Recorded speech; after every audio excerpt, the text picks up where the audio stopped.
Hello everyone. My name is Librada Estrella, 48 years old, from Catanawan, Quezon, na nakatira dito sa Bloomingtree. At sa ngayon ay matagal na rin akong dialysis patient. 13 years and counting. I'm blessed, di ba? So mga friendship, bago ko umpisahan ang aking medical history dito kung paano nag-umpisa. At ito naman nasabi ko na nung una, ngunit hindi siya ganun kaganda dahil hindi rin ako masyado mag-vlog noon. Ngayon, medyo okay na. Ang nangyari kasi sa akin noon,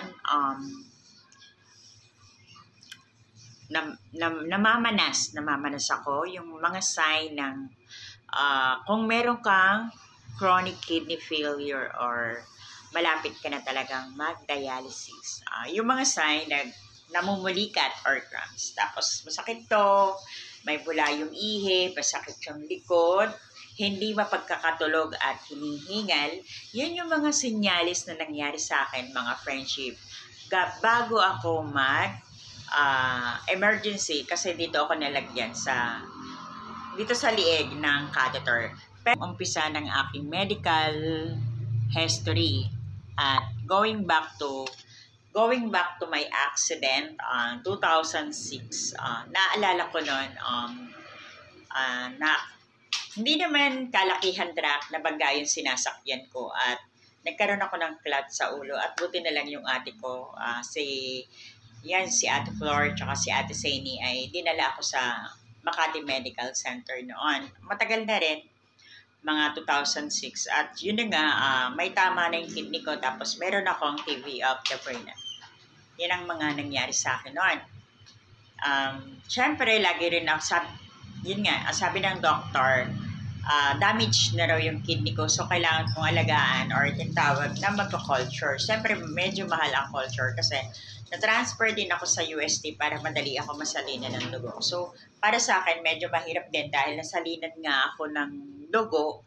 So, lalo na kung magpaplano kang mag-transplant sa kidney ay talaga namang ma-detect din. At ako naman kasi, bilang isang influencer din, ako na rin yung naglalagay sa aking isipan na everything will be fine in the name of Jesus. Kasi syempre madasali naman ako at alam ko rin na kahit paano naman ay hindi naman ako masyadong nag-iisip talaga ng mga negative at palagi ako nagdadasal na I want to surround with beautiful heart, beautiful people. So ayan, balik tayo dun sa aking medical history dahil medyo lumayo na. Dahil nga ako ay magta-13 years ng dialysis. 13 years and counting pala, sorry. Sa katagalan na tanggap ko na rin ang aking sarili na naging normal na rin yung pag-iisip ko. Pupunta ako kahit saan. Siyempre yung mga ginagawa ko, nagsisimba minsan. Minsan natulong ako ng kaunti dito sa pinsan ko. Pero hindi naman ganon kasi alam naman niyang may sakit din ako. At ang pinagkakaabalahan ko talaga ay mag-vlog.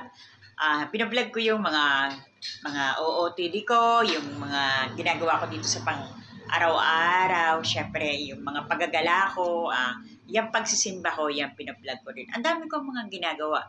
At syempre, nangangarap din ako maging normal ulit. Syempre, ang matinding pananalig sa Panginoon, yan ang ginagawa ko. At nagiging mabait din ako syempre sa kapwa ko. Syempre, unang-una sa family ko, dapat ganun. Kung paano ka mamuhay ng maayos dito. At para makita din ng Panginoon, para ibigay din niya kung anong hinihiling ko, di ba? Yun, mga friendship, yun, ang mga pinagsimulaan ko, ang aking medical history, ay ako ay na-aksidente. Ayan, at syempre walang pambili rin ng gamot nung una ako nag-dialysis dahil 45 session, yung Renbela na tinatawag noon, wala akong pambili. Kaya ako ay nagkasakit ng malala at nagkuba, maraming pangyayari, bumaba yung ngalangala ko, hindi ako makakain. Pero praise God, nakilala ko yung doktor dyan, si Dr. Eusebio, Dr. Raul, Doc Idalim, ang dami ko nakilala at ang dami rin sumusupport sa akin. Yan, salamat sa mga nagmamali sa akin dyan sa sa B. Brown Center sa lahat ng mga nagmamahal sa akin.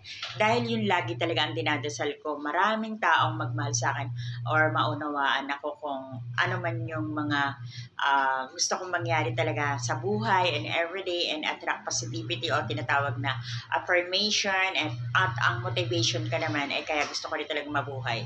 Ay noong maliliit pa yung mga pamangkin ko, syempre gusto ko makita sila kaya gusto ko rin madugsungan. Pero unang-una, yung nanay ko talaga yung parang pinakang inspiration ko kasi mahal na mahal ko. Kaya lang, wala na rin naman siya. So, para pinapokus ko na lang din sa mga kapatid ko at saka pamangkin.